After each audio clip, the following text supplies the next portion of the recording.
Números capítulos 19 e 20.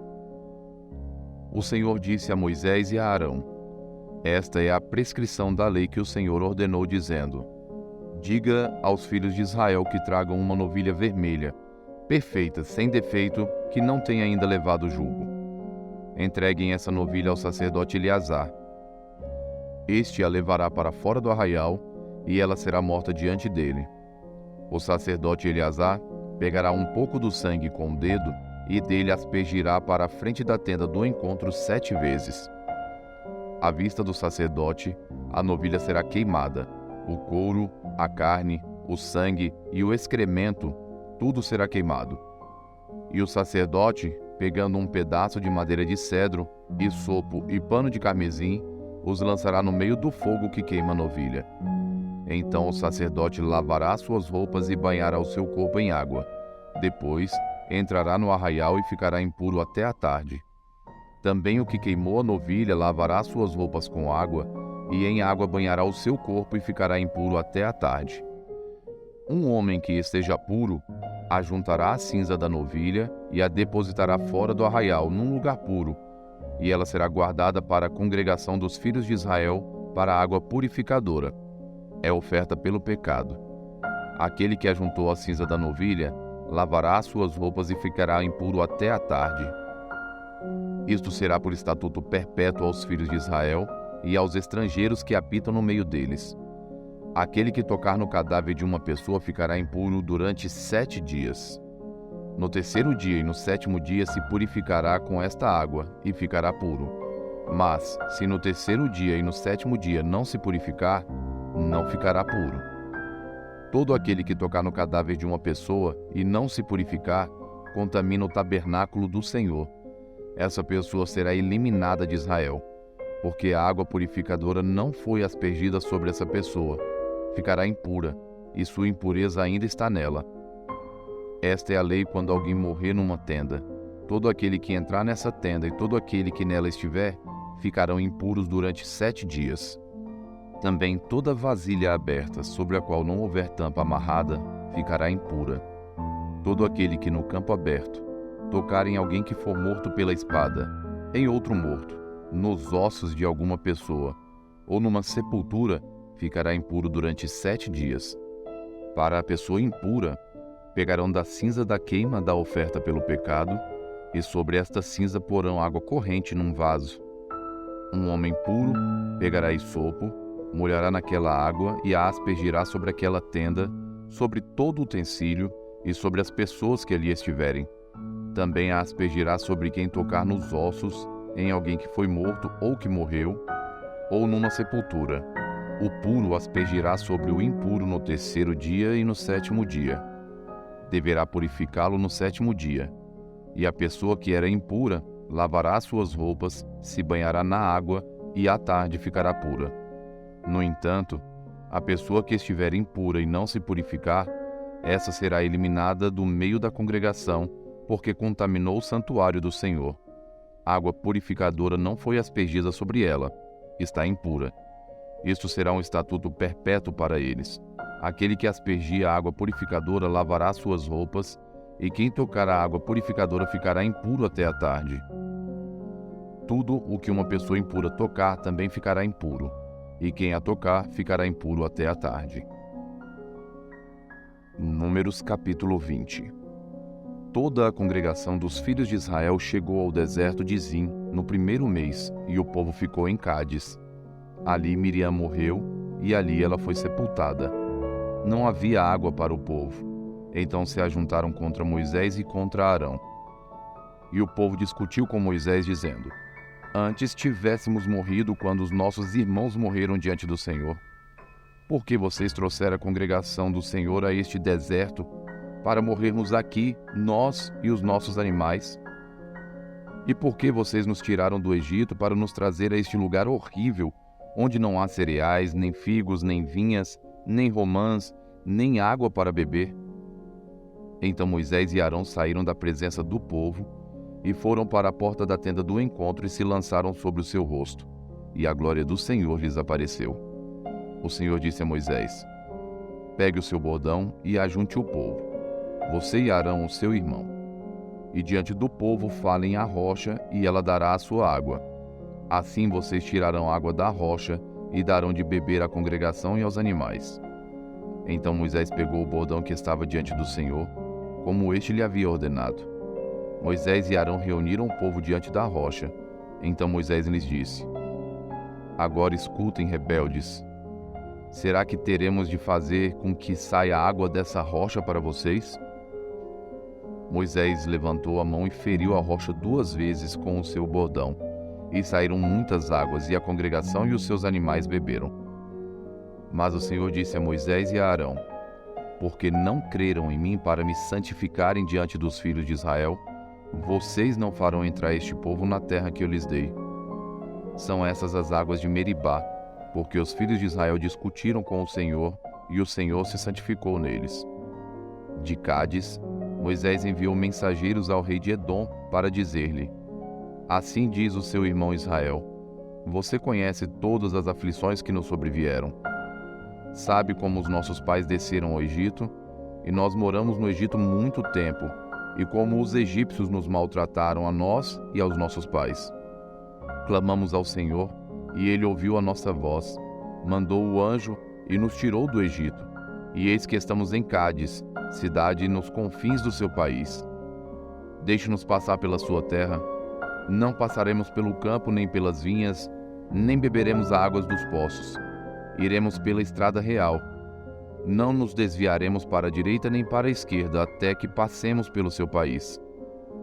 Porém, o rei de Edom respondeu: não passem por aqui. Se o fizerem, sairei com a espada ao encontro de vocês. Então os filhos de Israel lhe disseram: passaremos pelo caminho principal, e se nós e o nosso gado bebermos das águas de vocês, pagaremos o preço delas. Não queremos outra coisa a não ser passar a pé. Mas o rei de Edom respondeu: vocês não podem passar. E o rei de Edom veio ao encontro deles com muita gente e com mão forte. Assim, os edomitas se recusaram a deixar Israel passar pelo seu país, e por isso Israel se desviou dali. Então partiram de Cádiz, e os filhos de Israel, toda a congregação, foram ao Monte Or. O Senhor disse a Moisés e a Arão no Monte Or, nos confins da terra de Edom: Adão será reunido ao seu povo, porque não entrará na terra que dei aos filhos de Israel, pois vocês foram rebeldes à minha palavra nas águas de Meribá. Chame Arão e Eleazar, o filho dele, e diga-lhes que subam o Monte Or. Depois tire as vestes sacerdotais de Arão e coloque-as em Eleazar, o filho dele, porque Arão será reunido ao seu povo e ali morrerá. Moisés fez como o Senhor lhe havia ordenado. Subiram o Monte Or diante dos olhos de toda a congregação. Moisés tirou as vestes sacerdotais de Arão e as pôs em Eleazar, o filho dele, e Arão morreu ali, no alto do monte. Depois disso, Moisés e Eleazar desceram do monte. Quando toda a congregação soube que Arão era morto, toda a casa de Israel chorou por Arão durante 30 dias. Eclesiastes 11, a partir do verso 9. Alegre-se, jovem, na sua mocidade, e que o seu coração lhe dê muita alegria nos dias da sua juventude. Ande nos caminhos que satisfazem ao seu coração e agradam aos seus olhos. Saiba, porém, que todas essas coisas Deus lhe pedirá contas. Afaste do seu coração a mágoa e remova de seu corpo a dor, porque a juventude e a primavera da vida são vaidade. Eclesiastes capítulo 12. Lembre-se do seu Criador nos dias da sua mocidade, antes que venham os dias maus e cheguem os anos em que você dirá: não tenho neles prazer. Lembre-se do Criador antes que se escureça o sol, a lua e as estrelas, e as nuvens voltem depois da chuva. Lembre-se dele antes do dia em que tremerem os guardas da casa, os seus braços, e se curvarem os homens que no passado eram fortes, as suas pernas, e cessarem os mordores da sua boca, por já serem poucos, e se escurecerem os que olham pelas janelas, os seus olhos. Faça isso antes que as portas da rua se fechem e o ruído das pedras do moinho se torne difícil de ouvir. Quando você se levantar a voz das aves e todas as harmonias, filhas da música, começarem a desaparecer, quando você tiver medo do que é alto e se espantar no caminho, quando florescer como a amendoeira e o gafanhoto lhe for um peso, e quando você perder o apetite, porque o ser humano vai à morada eterna, e os pranteadores andarão rodeando pela praça. Lembre-se do seu Criador antes que se rompa o fio de prata, e se despedace o copo de ouro, e se quebre o cântaro junto à fonte, e se desfaça a roda junto ao poço, e o pó volte à terra de onde veio, e o espírito volte a Deus que o deu. Vaidade de vaidade, diz o pregador, tudo é vaidade. O pregador, além de sábio, ainda ensinou ao povo o conhecimento, e atentando e examinando, compôs muitos provérbios. O pregador procurou achar palavras agradáveis e escrever com retidão palavras de verdade. As palavras dos sábios são como aguilhões, e as coleções de sentenças são como pregos bem fixados. Elas provêm de um único pastor. Além de mais, meu filho, leve em conta o seguinte: não há limite para fazer livros, e o muito estudar é enfado da carne. De tudo que se ouviu, a conclusão é esta: tema a Deus e guarde os seus mandamentos, porque isto é o dever de cada pessoa, porque Deus há de trazer a juízo todas as obras, até as que estão escondidas, quer sejam boas, quer sejam más. Mateus, capítulo 21, dos versos 28 a 46. O que vocês acham? Um homem tinha 2 filhos.